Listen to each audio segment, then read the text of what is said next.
Hello guys and welcome back to the next video of economics online studies. So guys आज आ गए हम अपने वीडियो नंबर 3 पे। और वीडियो नंबर 3 में जैसे कि हमने डिसाइड किया था कि हम इस वीडियो में कुछ बेसिक कंसेप्ट को कवर करेंगे, ठीक है, और साथ ही साथ हम इलास्टिसिटी ऑफ डिमांड के टॉपिक को स्टार्ट कर देंगे। So guys without wasting time हम अपने टॉपिक को स्टार्ट करते हैं। देखिए गाइस, कुछ बेसिक कंसेप्ट्स में आपका जो आता है वो आता है टाइप्स ऑफ डिमांड। वैसे तो टाइप्स ऑफ डिमांड इतना मोस्ट इंपॉर्टेंट टॉपिक नहीं है आपके सिलेबस के अकॉर्डिंगली, बट 11 से 12 क्लास में कभी कभार पूछ लिया जाता है गाइस 2 मार्क्स के अंदर। ठीक है, तो हम फिर भी इसे एक बार गो थ्रू कर लेते हैं सो दैट अगर एग्जाम में आ जाए तो आप लोगों को पता हो। ठीक है, देखिए गाइस, फर्स्ट आता है आपका डायरेक्ट एंड इनडायरेक्ट डिमांड। पहले हम मीनिंग पढ़ लेते हैं, उसके बाद हम अच्छे से समझेंगे। लिखे guys, the demand for consumer goods that satisfy human wants is called direct demand. For example case of good. देखिए गाइस, इसका बेसिकली मतलब ये है कि एक ऐसी डिमांड जो कंज्यूमर कर रहा है मार्केट में अपनी वांट को सेटिस्फाई करने के लिए, यानी कि एक कंज्यूमर गुड्स की डिमांड कर रहा है अपनी वांट को सेटिस्फाई करने के लिए, वही होती है आपकी डायरेक्ट डिमांड। एग्जाम्पल में आपका फूड दिया हुआ है, फूड का केस, यानी कि अगर गाइस मान के चलिए, अगर आप एक कंज्यूमर हैं, आपको बहुत ज़्यादा भूख लग रही है, आप मार्केट में गए, आपने भूख लग रही थी, आपने कुछ भी खरीदा अपनी वांट को सेटिस्फाई करने के लिए, वो हो गई आपकी डायरेक्ट डिमांड। ठीक है, सिंपल था, डायरेक्ट डिमांड हो गई आपकी। अब इनडायरेक्ट डिमांड क्या होती है गाइस? कह रहे when the same good satisfy human wants indirectly, it is known as indirect demand. For example demand for cotton by textile mill. देखिए गाइस, अब मैं आपको अपनी लैंग्वेज में समझाता हूँ कि ये कहना क्या चाह रहा है इस डेफिनेशन के अकॉर्डिंग।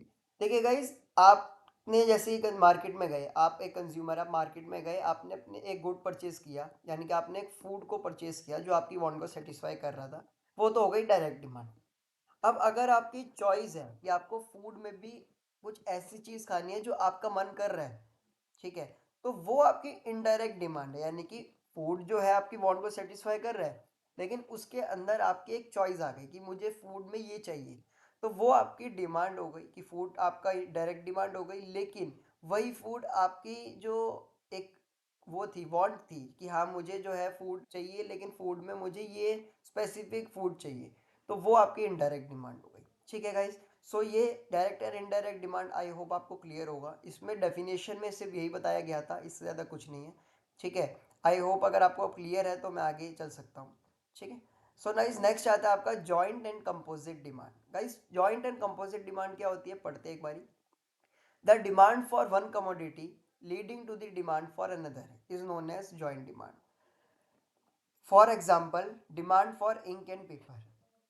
देखिए गाइस, वो कह रहे हैं कि एक ऐसी डिमांड जब एक कमोडिटी जो है दूसरी कमोडिटी के साथ मिलकर ही हमारी डिमांड को कंप्लीट करती है, यानी कि जब एक गुड दूसरे गुड के साथ जब कंबाइंड होता है या जॉइंट होता है, तब हमारी वांट सेटिस्फाई होती है, उसे कहते हैं जॉइंट डिमांड। जैसे कि एग्जांपल में दिया हुआ guys ink and paper. Guys हमारे पास इंक है, यानी कि हमारे पास पेन है, बट लिखने के लिए पेपर भी तो होना ज़रूरी है। हम पेन को कहाँ पर चलाएंगे, अपने हाथों पे तो नहीं चलाने लगेंगे। ठीक है, हमारे को पेपर की ज़रूरत है हमारी इंक को यूज़ करने के लिए। सो गाइस वही होती है आपकी जॉइंट डिमांड, यानी कि वो ऐसी डिमांड जो जॉइंटली आपकी वांट को सेटिस्फाई करती है, वो जॉइंट डिमांड है। कंपोजिट डिमांड क्या होती है गाइस? कह रहा on the other hand demand is said to be composite when a thing is demanded for more than one purpose. The demand for coal and rubber is composite as they are used for several purposes. Guys simple meaning composite demand का ये है कि एक ऐसी demand जो कि ना ही खाली आपकी एक पर्पस को कंप्लीट करते हैं, यानी कि एक से ज़्यादा पर्पस के लिए आपकी वो डिमांड यूज़ होती है। यानी कि देखिए इसमें आप लिखिए, इसमें क्या लिखा हुआ है कि कंपोजिट डिमांड क्या होती है। कंपोजिट डिमांड वो होती है when a thing is demanded, जब एक चीज़ की डिमांड की जाती है फॉर मोर देन वन पर, एक पर्पस से ज़्यादा के लिए। एग्जाम्पल दिया होगा इस कोल एंड रबर है, वो कंपोजिट है, जैसे कि वो यूज़ किए जाते हैं बहुत सारे पर्पस के लिए। गाइस एक रबर का यूज़ काफ़ी सारे पर्पस के लिए किया जा सकता है, कोल का यूज़ काफ़ी सारे पर्पस। अब कोल जो है हर जगह यूज़ होती है, कोल आपका बहुत जगह यूज़ होता है, और रबर आपका काफ़ी जगह यूज़ होता है। तो ये एक ऐसी डिमांड है जो काफ़ी जगह यूज़ की जाती है, ना ही खाली एक पर्पस के लिए, बहुत सारे पर्पस के लिए यूज़ की जाती है। ठीक है गाइज, नेक्स्ट आती है गाइज आपकी इंडिविजुअल एंड मार्केट डिमांड। देखिए guys, individual and market demand क्या होती है? कह रहा था डिमांड फॉर अ गुड और a service by a single consumer at a particular cost and specific time. कह रहा है गाइज एक ऐसी डिमांड गुड्स की जो एक सिंगल कंज्यूमर कर रहा है। कौन कर रहा है? एक सिंगल कंज्यूमर कर रहा है एक पर्टिकुलर कॉस्ट पर और स्पेसिफिक टाइम पीरियड में। वो हो गई इंडिविजुअल डिमांड। यानी कि मार्केट में जाकर अगर कोई एक इंडिविजुअल गुड्स की डिमांड कर रहा है तो वो इंडिविजुअल डिमांड कहलाती है। ठीक है। मार्केट डिमांड क्या होती है? On the other hand market demand is simply total demand of all consumer. यानी कि यहाँ पे इंडिविजुअल कंज्यूमर जो था वो कर रहा था मार्केट में डिमांड, तो हम उसे इंडिविजुअल डिमांड कह रहे थे। जब इंडिविजुअल्स काफ़ी सारे मिल जाएंगे और वो सारे मिलकर जब एक डिमांड करेंगे तो वो सारे कंज्यूमर्स जो होंगे मार्केट में, उनकी जो टोटल डिमांड होगी, उन सबकी डिमांड को मिलाकर जो एक टोटल डिमांड बनेगी हमारी, उसे हम कहेंगे मार्केट डिमांड। ठीक है। आई होप गाइस ये आपको बेसिक कंसेप्ट में जो थ्री टाइप्स की हमने डिमांड पढ़ी है, direct and indirect demand, joint and composite demand, individual and market demand, I hope आप सबको ये क्लियर हो। सो गाइज अब हम चलते हैं अपने नेक्स्ट टॉपिक की तरफ। ठीक है। जो कि मोस्ट इंपॉर्टेंट टॉपिक है आपके डिमांड चैप्टर का, इलास्टिसिटी ऑफ डिमांड। गाइज ये टॉपिक ना ही खाली आपको 11th-12th में पूछा जा सकता है, बल्कि ये टॉपिक ऐसा टॉपिक है जो आपके, अगर आप कोई भी स्पेसिफिक कोर्स कर रहे हैं, लाइक आप बीकॉम कर रहे हैं, आप एमबीए कर रहे हैं, आपके उन दोनों सिलेबस के अंदर इलास्टिसिटी ऑफ डिमांड है, तो ये पूछा जा सकता है, इंपॉर्टेंट टॉपिक है। So guys without wasting time हम स्टार्ट करते हैं अपनी इलास्टिसिटी ऑफ डिमांड के टॉपिक को। डेफिनेशन पढ़ते हैं गाइज पहले क्या है। कह रहा guys law of demand tells us the direction of change in demand due to a change in price. कह रहा गाइज लॉ ऑफ डिमांड हमें बताता था कि डिमांड में चेंज आ रहा है प्राइस के चेंज होने की वजह से। ठीक है। The elasticity of demand tell us the how much quantity demanded changes due to change in price of the goods। देखिए गाइस हमने लॉ ऑफ डिमांड पढ़ा था। अगर गाइस आप लोगों ने लॉ ऑफ डिमांड मेरा नहीं पढ़ा है तो गाइस डिस्क्रिप्शन में आपको लिंक मिल जाएगा वीडियो नंबर 1 का, जिसमें हमने लॉ ऑफ डिमांड पढ़ाया था। वहाँ पे जाके गाइस पहले आप उसको गो थ्रू करिए, तब आप इस वीडियो पे आइएगा, क्योंकि हम जो गाइस सीक्वेंस वाइज चल रहे हैं। तो अगर आप सीक्वेंस वाइज पढ़ेंगे तो ही आपको अच्छे से समझ आएगा कि हम क्या पढ़ रहे हैं। ठीक है। क्योंकि गाइस ये वीडियो जो है, जो भी मैं लाइन बाई लाइन कवर कर रहा हूँ वो गाइस सीक्वेंस वाइज है। ठीक है। अगर आप एक वीडियो को भी मिस करेंगे तो आपका सारे टॉपिक हिल जाएंगे गाइस। ठीक है। सो गाइस देखिए मैंने आपको पढ़ाया था कि लॉ ऑफ डिमांड क्या था। लॉ ऑफ डिमांड में गाइस हमने ये पढ़ा था कि हमारी डिमांड में चेंज आता है प्राइस के चेंज होने की वजह से। ठीक है। लेकिन गाइस जो इलास्टिसिटी ऑफ डिमांड है वो हमारे को ये बताता है कि कितना चेंज आया। हमें इतना तो समझ में आ गया था लॉ ऑफ डिमांड में कि डिमांड में चेंज आता है प्राइस की वजह से, लेकिन कितना चेंज आता है वो हमें नहीं पता था। तो गाइस कितना चेंज आ रहा है क्वांटिटी डिमांड में प्राइस के चेंज होने की वजह से, वो हमारे को जो बताता है वो इलास्टिसिटी ऑफ डिमांड बताता है। ठीक है। इलास्टिसिटी ऑफ डिमांड से हमें ये पता चलता है कि कितना चेंज आ रहा है। ठीक है। कह रहा है guys there are three types of elasticity of demand. Guys three types की इलास्टिसिटी ऑफ डिमांड होती है। पहला आता है गाइस आपका, जो उसे बोलते हैं guys price elasticity of demand. Guys price elasticity of demand क्या होती है, एक बार इसकी डेफिनेशन पढ़ते हैं। कह रहा है guys the responsiveness of percentage changes in quantity demanded due to changes in price is refer to as price elasticity of demand. कह रहा है गाइस कि कितना चेंज आ रहा है, कितना परसेंटेज चेंज आ रहा है, यानी कि रिस्पॉन्सिवनेस का मतलब है गाइस चेंज आना, कि क्या रिस्पॉन्सिवनेस आ रहा है चेंज होने की वजह से परसेंटेज में, यानी कि परसेंटेज चेंज कितना आ रहा है क्वांटिटी डिमांड में due to change in price is refer to as price elasticity of demand. यानी कि हमने इलास्टिसिटी ऑफ डिमांड में ये पढ़ा कि कितना चेंज आता है डिमांड में प्राइस की वजह से, वो होता है इलास्टिसिटी ऑफ डिमांड। लेकिन कितना परसेंटेज में चेंज आ रहा है उसको हम बोलते हैं price elasticity of demand. Guys elasticity of demand का आपका कुछ फॉर्मूला दिया हुआ है प्राइस इलास्टिसिटी ऑफ डिमांड में। Proportionate change in demand divided by proportionate change in price. यानी कि डिमांड में कितना चेंज आया उसका प्रोपोर्शनेट निकाल के डिवाइड कर दो उसको कि प्राइस में कितना चेंज आया। देखिएगा इसके फॉर्मूले को थोड़ा सा आगे हमने सेपरेट किया हुआ है। इलास्टिसिटी ऑफ डिमांड क्या है, इसका फॉर्मूला बेसिकली क्या बनता है। गाइस ये जो आपका ट्रायंगल है इसको हम डेल्टा बोलते हैं। आप इसको डेल्टा भी बोल सकते हैं या आप इसको चेंज भी बोल सकते हैं। ठीक है। कि change in quantity demanded divided by change in price into में पी अपॉन क्यू। ठीक है। अब गाइस ये निकालते कैसे, change in quantity demand change in price, यहाँ पे मैंने एक्सप्लेन किया हुआ है। देखिए गाइस चेंज इन क्वांटिटी, पहले तो मैंने आपको बताया हुआ है कि डेल्टा क्यू, यानी कि जो चेंज इन क्यू है वो कैसे निकाल, इसको बोलते क्या है, चेंज इन क्वांटिटी डिमांड, इसको बोलते हैं हम चेंज इन प्राइस। और जो हमारी क्यू है उसे बोलते हैं ओल्ड क्वांटिटी, जो पी है उसे बोलते हैं ओल्ड प्राइस। अब गाइस हम चेंज इन क्वांटिटी और चेंज इन प्राइस कैसे निकालते हैं, यहाँ पर हम मैंने एक्सप्लेन किया है कि Q1 minus Q. Guys Q1 का मतलब होता है आपकी वो न्यू क्वांटिटी जो गिवन होगी आपके क्वेश्चन में, और Q का मतलब ओल्ड क्वांटिटी जैसे कि यहाँ पे मेंशन है। फिर आता है गाइस डेल्टा पी, यानी कि चेंज इन पी। वैसे ही है गाइस जैसे क्वांटिटी था P1 माइनस पी, यानी कि new quantity minus old quantity. Guys इसका प्रैक्टिकल क्वेश्चन पॉसिबल है एग्जामिनेशन पॉइंट ऑफ व्यू में, लेकिन इसका प्रैक्टिकल क्वेश्चन गाइस मैं आपको नेक्स्ट वीडियो में शेयर करूंगा, बिकॉज इस वीडियो में मैंने आपका बेसिकली कुछ डायग्राम्स कवर करे हैं।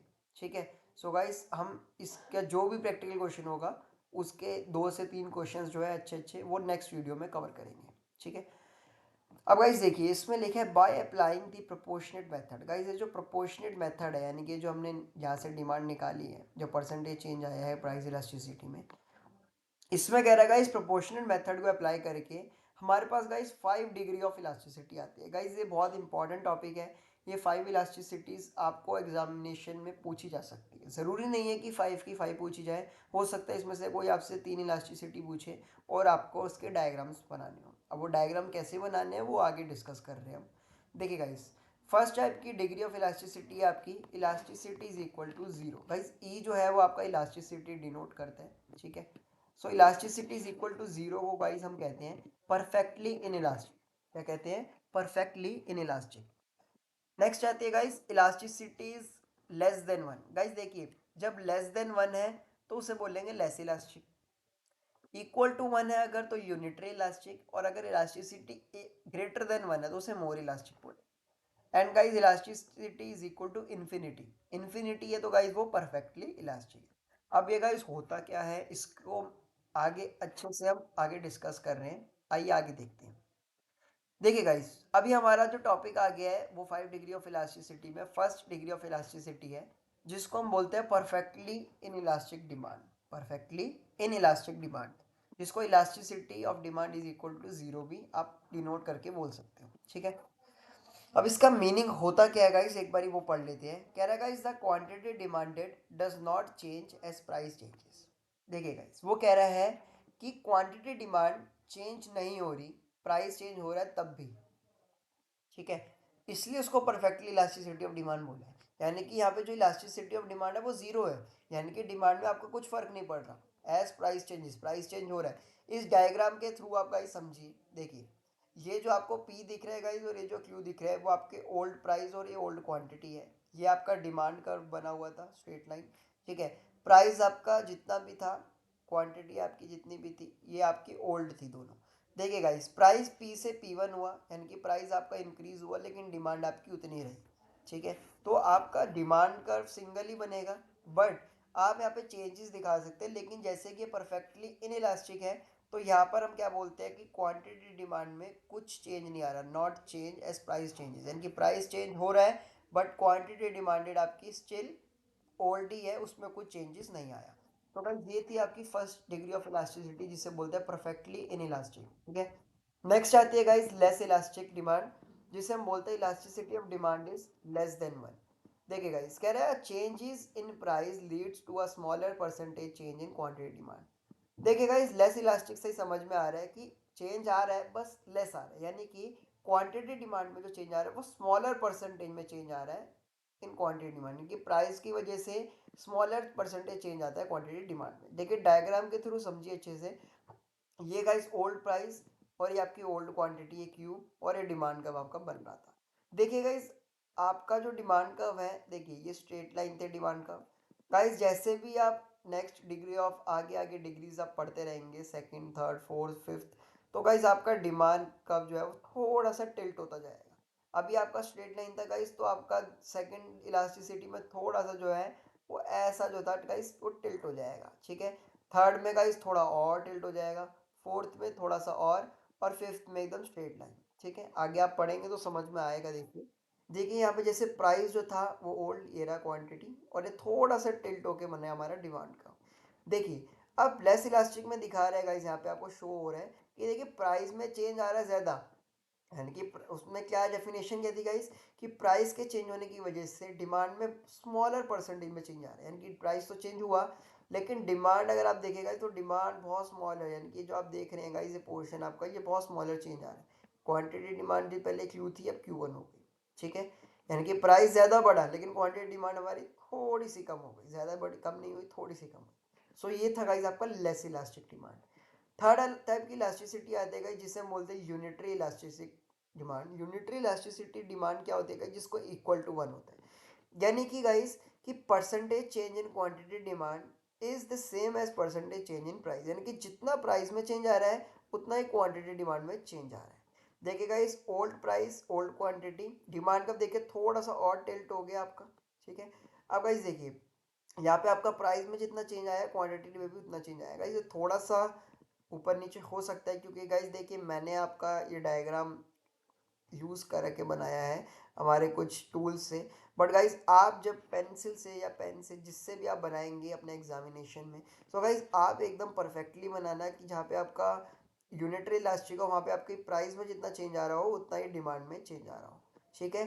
सो गाइज ये थी आपकी यूनिटरी इलास्टिक।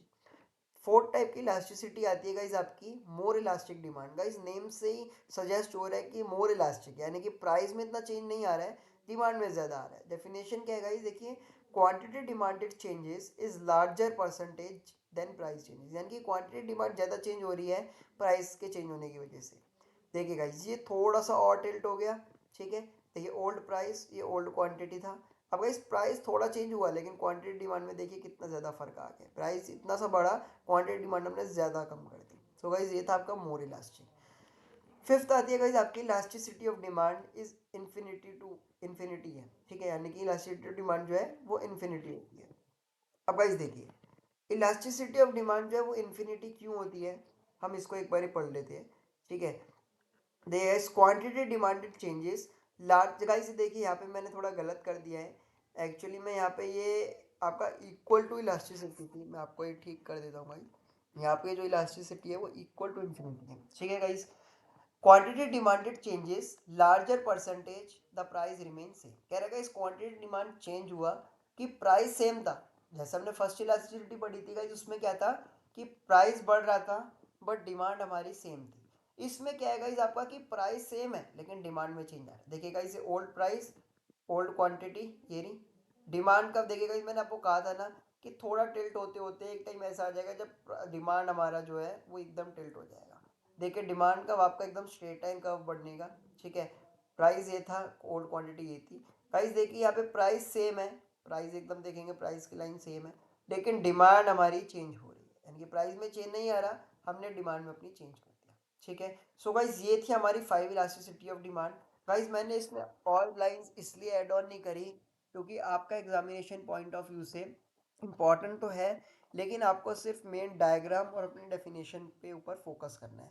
अगर आप डायग्राम सीख गए हैं तो आपके लिए गाइज आई थिंक कुछ भी मुश्किल नहीं होगा और ये टॉपिक बहुत इंपॉर्टेंट है तो इसे पढ़ कर जाना गाइज, ठीक है। सो गाइज ये हमारी वीडियो नंबर 3 थी जिसमें हमने कवर किया अपने कुछ बेसिक कंसेप्ट को और अपनी इलास्टिसिटी ऑफ डिमांड के टॉपिक को। तो गाइज नेक्स्ट वीडियो जो हमारी बनेगी उसमें मैं आपको इलास्टिसिटी ऑफ डिमांड के टॉपिक को आगे कवर करूँगा और आपके कुछ प्रैक्टिकल क्वेश्चंस देखूंगा जो जैसे कि मैंने आपको बताए प्रोपोर्शनल मेथड के अंदर, ठीक है। सो गाइज नेक्स्ट वीडियो में आपका इसके साथ साथ जो भी आपके प्राइस इलास्टिसिटी के 2 मेथड्स रह गए हैं वो मेथड्स को हम लास्ट वीडियो में ख़त्म करेंगे और ये demand chapter I hope so आपका नेक्स्ट वीडियो में मैं ख़त्म कर दूंगा। सो गाइज अगर आपको ये वीडियो पसंद आती है गाइज मेरी, सो गाइज प्लीज़ आप कमेंट बॉक्स में आप अपने कमेंट लिखिए ताकि मुझे पता चलेगा इसके आप लोगों को वीडियो सच में पसंद आ रही है या नहीं आ रही। गाइस लाइक कीजिए जितना हो सकता है, कमेंट कीजिए और अपने फ्रेंड्स में शेयर कीजिए जितना भी हो सकता है, जो भी आपके साथ के हैं जो स्टडी करते हैं आप उनको शेयर कर सकते हैं मेरे वीडियो को। अगर गाइस आपको वीडियो नहीं पसंद आ रही तो आप उसको डिसलाइक भी कर सकते हैं, कमेंट बॉक्स में मुझे सजेशन दे सकते हैं कि मैं अपनी वीडियो को और कैसे अच्छा बनाऊँ, ठीक है। सो गाइस देखते रहिए, keep on watching economics online studies guys, please like comment share and subscribe. Okay guys, bye bye.